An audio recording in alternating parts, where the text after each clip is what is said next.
भारताच्या इतिहासातील सर्वात मोठ्या आयपीओ पैकी एक येणार आहे। अनेक वर्षांच्या प्रतीक्षेनंतर मुकेश अंबानी यांनी जिओच्या आयपीओ बाबत मोठी घोषणा केली आहे। हा आयपीओ गुंतवणूकदारांचे भविष्य बदलू शकतो का? चला जाणून घेऊया। इंट्रोडक्शन। नमस्कार मित्रांनो, आपल्या चॅनलवर तुमचे स्वागत आहे। जर तुम्ही जिओचा सिम वापरत असाल, जिओ फायबर वापरत असाल किंवा माय जिओ ॲप वापरत असाल तर ही बातमी तुमच्यासाठी खूप महत्त्वाची आहे। काल झालेल्या रिलायन्स इंडस्ट्रीजच्या एजीएम मध्ये मुकेश अंबानी यांनी अधिकृतपणे जिओ आयपीओची घोषणा केली।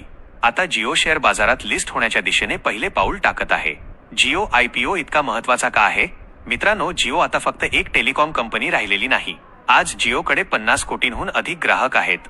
टेलिकॉम सोबतच Jio AI, cloud computing, digital services, OTT, financial services आणि सॅटेलाइट इंटरनेटमध्ये मोठ्या प्रमाणात गुंतवणूक करत आहे। म्हणून हा आयपीओ फक्त टेलिकॉम कंपनीचा आयपीओ नाही, तर भारताच्या डिजिटल भविष्यामध्ये गुंतवणूक करण्याची संधी आहे। एजीएम मधील मोठ्या घोषणा। एजीएम मध्ये काही मोठ्या घोषणा करण्यात आल्या। जिओ आयपीओ साठी डीआरएचपी दाखल करण्यात आले। एआय क्षेत्रात मोठी गुंतवणूक। माय जिओ ॲप आता एआय आधारित डिजिटल असिस्टंट बनणार। सॅटेलाइट इंटरनेट सेवांचा विस्तार। भारतासाठी एआय इन्फ्रास्ट्रक्चर उभारण्याचा मोठा प्लॅन। या घोषणांमुळे गुंतवणूकदारांमध्ये प्रचंड उत्साह निर्माण झाला आहे। गुंतवणूकदार इतके उत्सुक का आहेत? 2016 मध्ये जिओने भारतातील टेलिकॉम क्षेत्र बदलून टाकले। मोफत कॉलिंग आणि स्वस्त इंटरनेटमुळे संपूर्ण उद्योगाचे चित्र बदलले।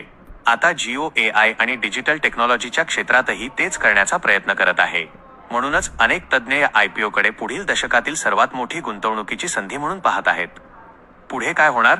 आता सर्वांचे लक्ष असेल, आयपीओची किंमत किती असेल, कंपनीचे व्हॅल्युएशन किती असेल, शेअर्स सर्वसामान्य गुंतवणूकदारांना किती मिळतील आणि सर्वात महत्त्वाचे म्हणजे लिस्टिंग कधी होणार।